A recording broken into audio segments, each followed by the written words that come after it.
اللہ رب العزت نے 12ویں پارے میں سورہ ہود میں ارشاد فرمایا کہ ہم نے حضرت ہود علیہ السلام کو قوم عاد کی طرف نبی بنا کر بھیجا، اور اللہ کے ہر نبی کا پہلا پیغام قوم کے لیے یہی ہوتا یا قوم اعبدوا اللہ ما لکم من الہ غیرہ، کہ اے میری قوم اللہ کی عبادت کرو جس کے سوا کوئی معبود نہیں۔ ہر نبی اپنی قوم کو اللہ کی عبادت کی طرف بلاتے، مگر حضرت ہود علیہ السلام کی قوم عاد نے آپ کی دعوت قبول نہ کی، تو اللہ تبارک و تعالی نے ان کے کفر اور انکار کی وجہ سے 3 سال تک بارش روک دی، 3 سال تک، اور نہایت شدید قحط نمودار ہوا، حتیٰ کہ اللہ تعالیٰ نے ان کی عورتوں کو بانجھ کر دیا۔ اب آپ دیکھیں، کبھی کبھی لوگوں کو یہ وسوسہ آتا ہے کہ بہت زیادہ کاروبار میں دین نہیں لانے کا، دین لائیں گے تو ہم آگے نہیں بڑھ سکیں گے۔ تو حقیقت میں معاملہ اس کے برعکس ہے کہ اگر تم دین چھوڑ دو گے تو قحط سالی ہوگی، اگر تم دین چھوڑ دو گے، عمل نہیں کرو گے تو بارش رک جائے گی۔ تو اب یہ 3 سال تک عورتیں بانجھ رہی، بارش رک گئی، قحط سالی ہوئی، تو پھر قوم حضرت ہود علیہ السلام کے پاس آئی اور کہا حضور آپ کرم کر دیں کہ کھیتیاں جو سوکھی ہوئی ہیں بارش برس جائے، قحط سالی دور ہو جائے۔ تو حضرت ہود علیہ السلام نے انہیں ایک نسخہ بتایا، اور آپ نے کہا یا قوم استغفروا ربکم، اے میری قوم تم استغفر اللہ پڑھو، ثم توبوا الیہ، اور اللہ کی بارگاہ میں توبہ کرو، یعنی تم ایمان لے آؤ اور پھر استغفر اللہ پڑھو۔ اگر تم یہ دونوں کام کرو گے تو کیا ہوگا؟ یرسل السماء علیکم مدرارا، تو پھر اللہ تبارک و تعالی تم پر آسمان سے موسلا دھار بارش نازل کرے گا، اور پھر بارش اترے گی تو آگے کیا ہوگا؟ یزیدکم قوتا الی قوتکم، اور اللہ تبارک و تعالی تم میں جتنی طاقت ہے اس سے زیادہ بڑھا دے۔ تو اب الحمدللہ یہاں تو سب اللہ کے فضل سے اہل ایمان ہی ہیں، اللہ اور رسول پر ایمان رکھنے والے۔ تو اب آگے ہمارے لیے حکم ہے استغفروا ربکم، استغفر اللہ کثرت سے پڑھتے رہو۔ اب یہاں ایک روایت بھی ہے کہ حضرت امام حسن مجتبی رضی اللہ تعالیٰ عنہ ایک مرتبہ حضرت امیر معاویہ رضی اللہ تعالیٰ عنہ کے پاس تشریف لے گئے، تو حضرت امیر معاویہ کے جو ملازمین تھے، جو خدام تھے، کارکن تھے، ان میں سے ایک بندے نے امام حسن مجتبی کی خدمت میں عرض کیا حضور میں مالدار بہت ہوں لیکن میرے اولاد نہیں، تو آپ کوئی دعا فرما دیں یا کوئی عمل عطا کر دیں کہ میرے یہاں اولاد پیدا ہو۔ تو حضرت امام حسن مجتبی رضی اللہ تعالیٰ عنہ نے فرمایا کہ تم استغفار کی کثرت کرو، یعنی تم زیادہ سے زیادہ استغفر اللہ پڑھو۔ اب اس بندے نے استغفار کی اتنی کثرت کی کہ روزانہ 700 مرتبہ استغفر اللہ پڑھنا اس نے شروع کر دیا، 700 مرتبہ، یہاں تک کہ اس استغفار کی برکت سے اللہ نے اسے 10 بیٹے عطا فرمائے، سبحان اللہ، 10 بیٹے عطا فرمائے۔ جب یہ بات حضرت امیر معاویہ رضی اللہ تعالیٰ عنہ کو پہنچی تو حضرت امیر معاویہ نے اپنے ملازم سے کہا کہ آخر تم نے امام حسن مجتبی سے یہ پوچھا کیوں نہیں کہ حضور آپ نے یہ عمل کہاں سے بتایا، یعنی یہ عمل کہاں لکھا ہوا ہے؟ تو اس بندے نے کہا کہ اب میری ملاقات ہوگی تو میں حضرت سے ضرور پوچھوں گا۔ پھر امام حسن مجتبی رضی اللہ تعالیٰ عنہ تشریف لائے اور اس بندے کو ملاقات کا شرف بخشا، تو اس نے امام حسن مجتبی سے پوچھا، تو امام حسن مجتبی رضی اللہ تعالیٰ عنہ نے فرمایا کیا تو نے قرآن مجید کی سورہ ہود میں حضرت ہود علیہ السلام کا یہ قول نہیں سنا جو انہوں نے کہا کہ وَيَزِدُكُمْ قُوَّةً إِلَىٰ قُوَّتِكُمْ کہ تم استغفر اللہ پڑھو گے تو اللہ تمہاری طاقت کو اور زیادہ بڑھا دے گا؟ اور کیا تم نے حضرت نوح علیہ السلام کا یہ ارشاد نہیں سنا وَيُمْدِدْكُمْ بِأَمْوَالٍ وَبَنِينَ کہ تم استغفر اللہ پڑھو گے تو اللہ تمہیں اولاد میں بھی برکت دے گا اور رزق میں بھی برکت دے گا؟ تو اے پوچھنے والے، اگر تو یہ پوچھ رہا ہے کہ میں نے یہ عمل تمہیں کہاں سے بتایا، تو میں نے 2 نبیوں کی زندگی سے بتایا اور قرآن سے بتایا۔ اس لیے آج بھی اگر اہل ایمان استغفر اللہ کی کثرت کرتے ہیں تو اس کی برکتیں ضرور پائیں گے۔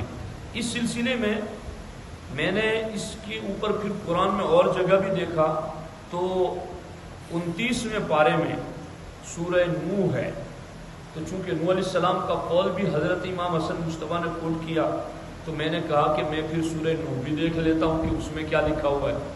تو وہاں میں گیا تو وہاں بھی یہ بات لکھی ہوئی ہے، حضرت نوح علیہ السلام کی قوم نے جب کفر اور شرک کیا اور توبہ نہ کی اور بات نہ مانی تو اللہ تعالیٰ نے نوح علیہ السلام کی قوم سے 40 سال تک بارش روک دی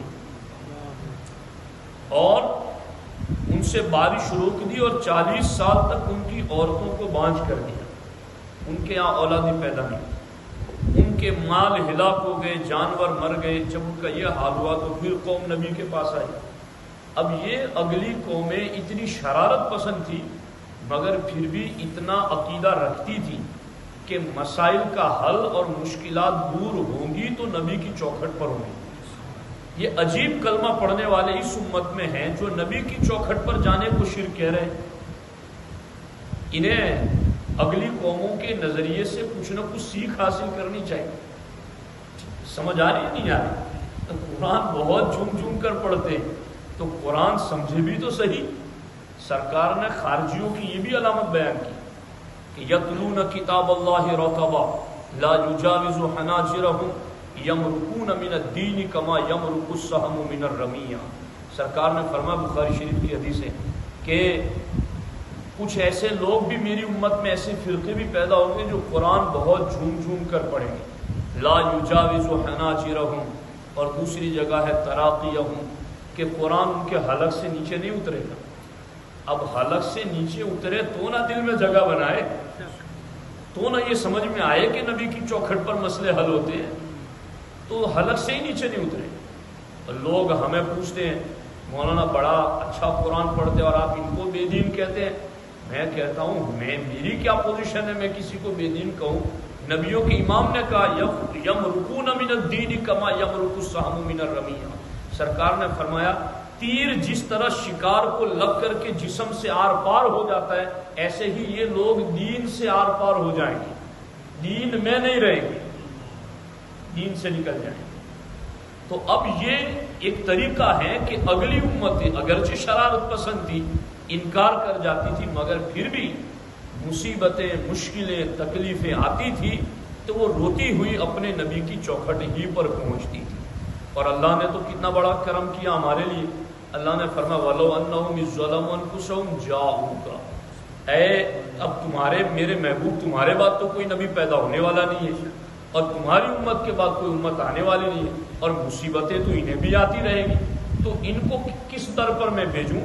اللہ نے فرمایا وَلَوْ أَنَّهُمْ إِذْ ظَلَمُوا أَنفُسَهُمْ، اے میرے بندو جب جب اپنی جانوں پر ظلم کر بیٹھو جاؤ کا تو محبوب کی چوکھٹ پر آ جاؤ،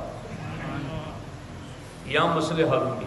خیر، حضرت نوح علیہ السلام کی خدمت میں آئے۔ حضرت نوح علیہ السلام نے کہا کہ اب بارش نہیں ہو رہی ہے، عورتیں بانجھ ہو گئی ہیں، کھاد سالی ہو گئی ہے، کھیت ویران ہو گئے، سب کچھ ہو گیا ہے۔ فَقُلْتُ اسْتَغْفِرُوا رَبَّكُمْ، حضرت نوح علیہ السلام نے کہا فَقُلْتُ اسْتَغْفِرُوا رَبَّكُمْ، اللہ سے معافی مانگو، استغفر اللہ پڑھو، کیا ہوگا؟ یُرْسِلِ السَّمَاءَ عَلَيْكُمْ مِدْرَارًا، اگر تم معافی مانگو گے تو اللہ تعالیٰ موسلا دھار بارش نازل فرمائے گا۔ وَيُمْدِدْكُمْ بِأَمْوَالٍ وَبَنِينَ، اور اللہ مال بھی دے گا اور اولاد بھی دے گا۔ وَيَجْعَلْ لَكُمْ جَنَّاتٍ وَيَجْعَلْ لَكُمْ أَنْهَارًا، اللہ تمہارے لیے باغ بھی بنا دے گا اور باغوں میں نہریں بھی جاری کر دے گا۔ مَا لَكُمْ لَا تَرْجُونَ لِلَّهِ وَقَارًا، تمہیں کیا ہو گیا کہ تم اپنے رب کی بات سے عزت حاصل نہیں کرنا چاہتے؟ یعنی یہ ایک زجر و توبیخ، وارننگ۔ مَا لَكُمْ لَا تَرْجُونَ لِلَّهِ وَقَارًا، تمہیں کیا ہو گیا ہے؟ تم لوگوں کی باتوں کو سن کر اس میں عزت سمجھتے ہو، تمہیں اپنے رب کے فرمان میں عزت نظر نہیں آتی؟ تو اب یہ یہاں پر بھی ایک خاص بات ہے، اور وہ یہ ہے کہ یہاں امام حسن بصری کی روایت کہ امام حسن بصری کے پاس ایک شخص آیا اور اس نے شکایت کی کہ حضرت بارش کم ہو رہی ہے۔ امام حسن بصری نے فرمایا کہ استغفر اللہ پڑھو۔ دوسرا شخص آیا، اس نے کہا حضور تنگ دستی بہت زیادہ ہے، محتاجگی بہت زیادہ ہے۔ آپ نے اسے بھی کہا استغفر اللہ پڑھو۔ تیسرا شخص ہے، اس نے کہا حضرت نسل کم ہونے کی شکایت کی، یعنی بیٹے نہیں ہیں۔ تو امام حسن مجتبیٰ نے فرمایا تو بھی، امام حسن بصری نے فرمایا تو بھی استغفر اللہ پڑھو۔ چوتھا بندہ آیا اور اس نے کہا حضور زمین میں پیداوار تو ہوتی ہے لیکن جتنی چاہتے ہیں اتنی نہیں ہوتی، تو کوئی وظیفہ دے دے۔ آپ نے کہا تو بھی استغفر اللہ پڑھو۔ چاروں کو حضرت ربیع بن سبی علیہ الرحمہ وہاں بیٹھے تھے، انہوں نے کہا کہ آپ کے پاس 4 الگ الگ قسم کی تکلیفیں لے کر لوگ آئے اور آپ نے سب کا علاج ایک ہی بتایا، استغفر اللہ پڑھو۔ امام حسن بصری نے فرمایا یہ علاج میں اس لیے بتاتا ہوں کہ یہی علاج حضرت نوح علیہ السلام نے عطا فرمایا، اور رب نے اس کو قرآن میں ذکر فرمایا کیا؟ فَقُلْتُ اسْتَغْفِرُوا رَبَّكُمْ، کہ اپنے رب کی بارگاہ میں معافی طلب کرو، استغفر اللہ پڑھو۔ إِنَّهُ كَانَ غَفَّارًا، وہ بخشنے والا ہے۔ يُرْسِلِ السَّمَاءَ عَلَيْكُمْ مِدْرَارًا، وہ تم پر موسلا دار بارش اتارے گا۔ وَيُمْدِدْكُمْ بِأَمْوَالٍ وَبَنِينَ، وہ مال بھی دے کے مدد کرے گا، بیٹے بھی دے کے مدد کرے گا۔ وَيَجْعَلْ لَكُمْ جَنَّاتٍ وَيَجْعَلْ لَكُمْ أَنْهَارًا، تمہارے لیے باغ بھی بنا دے گا اور باغوں میں نہریں بھی جاری فرما دے گا۔ تو ایک یہ ہے کہ استغفر اللہ کثرت سے پڑھا جائے، اور رمضان کے مہینے میں ہمارے نبی نے فرمایا نا کہ وَاسْتَكْثِرُوا فِيهِ مِنْ أَرْبَعِ خِصَالٍ، کہ رمضان میں 4 کام زیادہ کرنا۔ سرکار نے فرمایا تو خصلتین ترضون بہما ربکم، 2 کام ایسے ہیں جو کرو گے تو رب راضی ہو جائے گا۔ سرکار نے فرمایا ان میں سے ایک یہ ہے کہ کلمہ شہادت کثرت سے پڑھو، اور دوسرا یہ ہے کہ استغفر اللہ کثرت سے پڑھو۔ تو اب رمضان بھی ہے، سرکار کا حکم بھی اور قرآن کا حکم بھی، اس لیے ہمیں کثرت سے استغفر اللہ پڑھنا چاہیے۔ اس سلسلے میں ایک بات اور بھی ہے، حضرت شعیب علیہ السلام جس قوم میں آئے اس قوم کو بھی انہوں نے کہا اعبدوا اللہ ربکم ما لکم من الہ غیرہ، اللہ کی عبادت کرو جس کے سوا کوئی معبود۔ اور ان کی قوم اصل میں ناپ تول میں کمی کرتی تھی، ڈنڈی مارنا جس کو کہتے ہیں، کہ کسی کے پاس سے کچھ لینا ہو تو اس کے لیے ترازو الگ رکھتے، اور اپنے پاس سے کسی کو دینا ہوتا تو ترازو الگ رکھتے ہے نا، بڑے دماغ لگانے والے۔ آج بھی الیکٹرانک جو ہو گئے اس میں بھی لوگ سیٹنگ کر لیتے ہیں، تو اب یہ سیٹنگ کہاں لے جائیں گے؟ ڈرنا چاہیے، اللہ کی پکڑ سے ڈرنا چاہیے۔ اب حضرت شعیب علیہ السلام نے قوم کو منع کیا کہ تم لوگ ناپ تول میں کمی نہ کرو، انصاف کے ساتھ تول کر کے بیچو، وزنوا بالقسطاس المستقیم۔ اس سلسلے میں اس کا ذکر یہاں سورہ ہود میں بھی ہے، اور اس کا تفصیلی ذکر سورہ اعراف میں بھی ہے جو 8ویں پارے میں گزر چکا ہے، وہاں بھی اس کا تفصیلی ذکر ہے۔ یہاں میں صرف ایک حکایت عرض کر دیتا ہوں۔ حضرت مالک بن دینار رضی اللہ تعالیٰ عنہ فرماتے ہیں کہ میں ایک مرتبہ اپنے پڑوسی کے پاس گیا تو اس پر موت کے آثار نمایاں، یعنی نزا کے، سکرات کے۔ تو وہ کہہ رہا تھا آگ کے 2 پہاڑ، آگ کے 2 پہاڑ۔ حضرت مالک بن دینار فرماتے ہیں میں نے اس سے پوچھا کیا کہہ رہے ہو؟ اس نے بتایا اے مالک بن دینار میرے پاس 2 پیمانے تھے، ناپنے اور تول کر دینے کے 2 الگ الگ پیمانے تھے، ایک سے دیتا تھا اور دوسرے سے لیتا تھا۔ اب اب آپ کو بتانے کی ضرورت نہیں ہے کہ لینے والا کیسا رکھتا تھا اور دینے والا کیسا رکھتا تھا، دو الگ الگ رکھتا تھا۔ اس نے کہا، مالک بن دینار فرماتے میں اٹھا اور ایک پیمانے کو دوسرے پر مار کر توڑنے لگا۔ اس نے کہا، اے مالک بن دینار، آپ جب بھی ایک پیمانے کو دوسرے پر مارتے ہیں تو میرے لیے یہ آگ کے پہاڑ اور زیادہ سخت ہو جاتے ہیں۔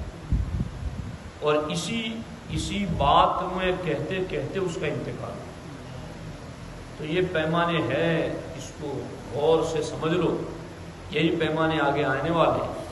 اس لیے اللہ کی بارگاہ سے ہمیں ڈرنا چاہیے، ورنہ بہت مرتبہ میں خود بھی اس پر سوچتا ہوں کہ ہم جو دنیا میں آئے ہیں، اب کچھ بھی کما لیں، بنگلے بنا لیں، کپڑے پہن لیں، کچھ بھی کریں، جانا تو اکیلے ہی ہے نا، 3 سفید کپڑوں اور وہیں لے جا کر کے لٹا دیں گے جہاں سارے لوگ بڑے امیر کبیر بھی لیٹے ہیں، غریب بھی لیٹے ہیں۔ تو کس نے ہمیں یہ عقل مندی سکھائی یار کہ جو سب کچھ یہاں چھوڑ کے جانا ہے اس کے لیے گناہ پر گناہ لے کر جا رہے ہیں؟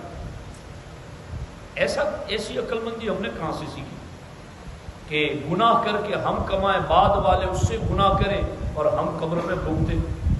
اور ایک چیز یاد رکھنا، سر میں 2 منٹ برداشت کر لیجئے، اصل میں یہ چیز لوگوں کو ستاتی رہتی ہے کہ میرے 4 بیٹے ہیں، 4 کی 4 دکانیں ہونی چاہیے، 4 گاڑیاں ہونی چاہیے، 4 الگ الگ اس کے بزنس ہونے چاہیے، اور وہ اسی دوڑ دھوپ میں لوٹ گھسوٹ کا چاروں طرف کا جمع کرنا شروع کر دیں۔ لیکن کئی مرتبہ ایسا دیکھنے میں آیا کہ وہ سارا کچھ جمع کیا ہوا آنکھ بند ہونے کے چند سالوں میں ہی اولاد نے اڑا لیا۔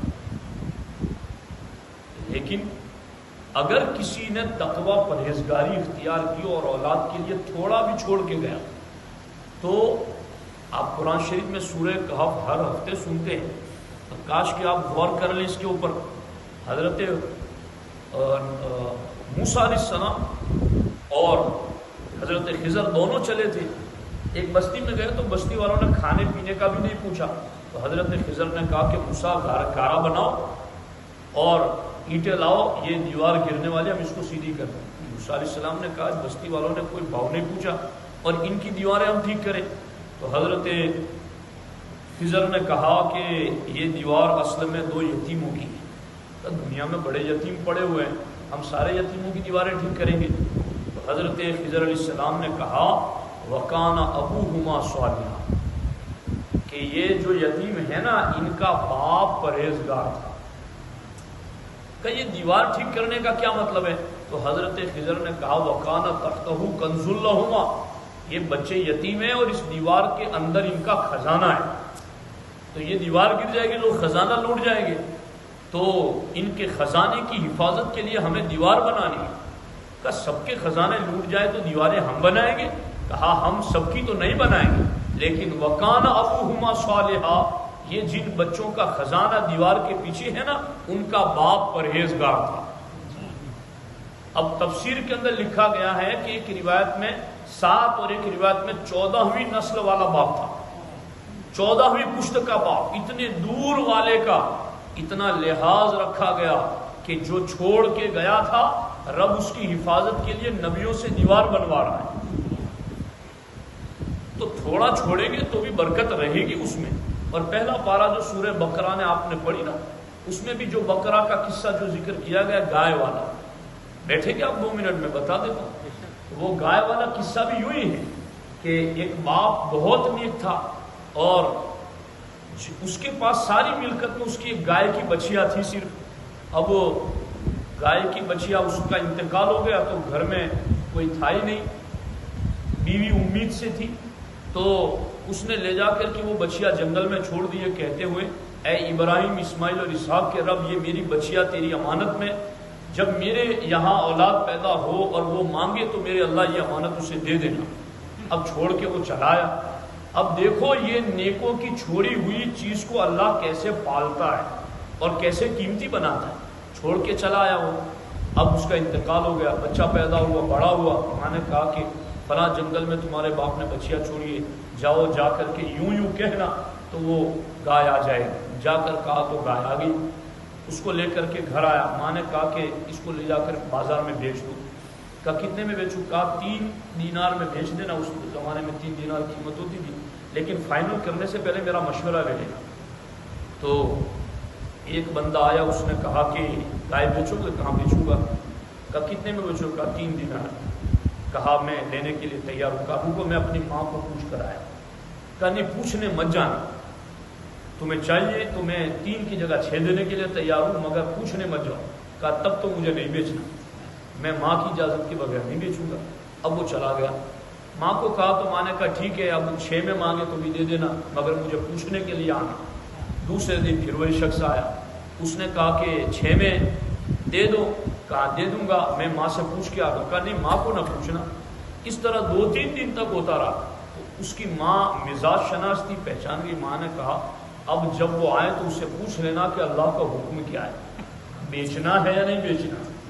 تم روزانہ قیمت بڑھا رہے ہو، ماں کو پوچھنے بھی نہیں جانے دے رہے ہو، تو اللہ کا حکم کیا ہے؟ تو بتایا میں فرشتہ ہوں اللہ کا، اور یہی بتانے آیا ہوں کہ اس کو بیچنا مت، ابھی بنی اسرائیل اس کو خریدنے آئیں گے، اور اس گائے جیسی اللہ نے دنیا میں ایک بھی پیدا نہیں، اور بنی اسرائیل اس کو لینے آئے تو چمڑا بھر کر کے سونا لینا۔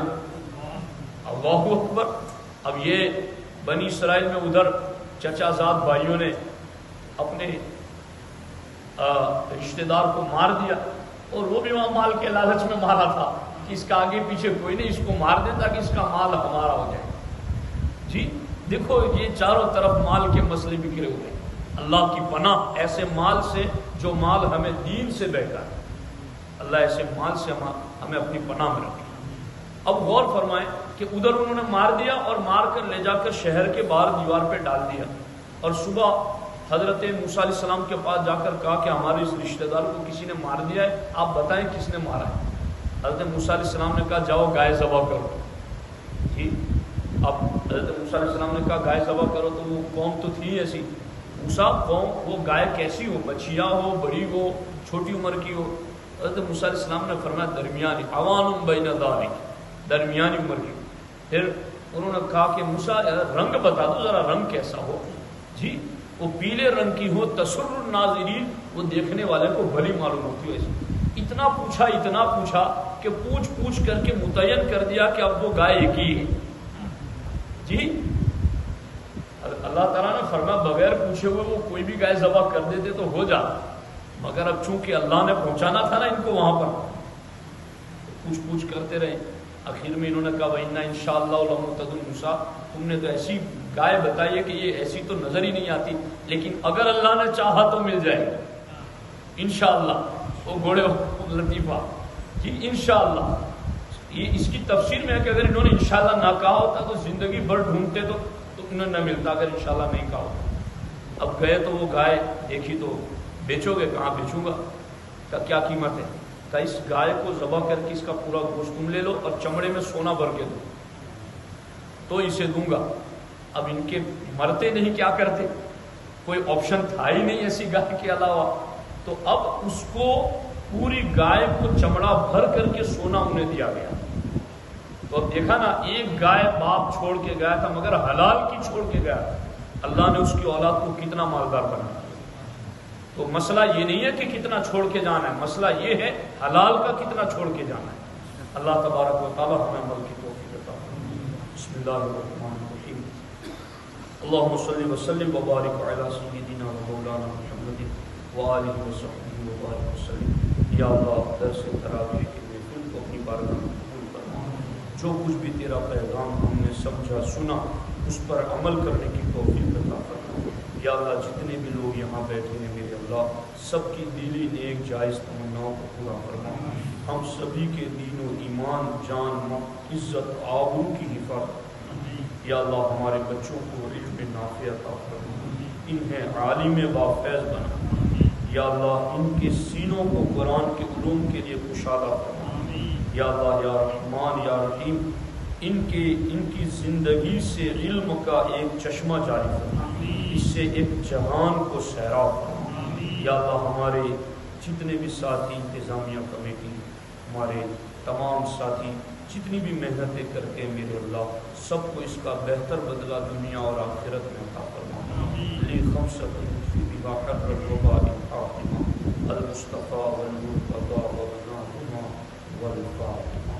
ان اللہ وملائکتہ یصلون علی النبی یا ایھا الذین آمنوا صلوا علیہ وسلموا تسلیما اللهم صل علی سیدنا مولانا وَوْفُقْ بِالْأَمْرِ إِلَى اللَّهِ إِنَّ اللَّهَ بَصِيرٌ بِالْعِبَادِ وصلى الله تعالى على خير خلقه وعلى آله وصحبه أجمعين برحمته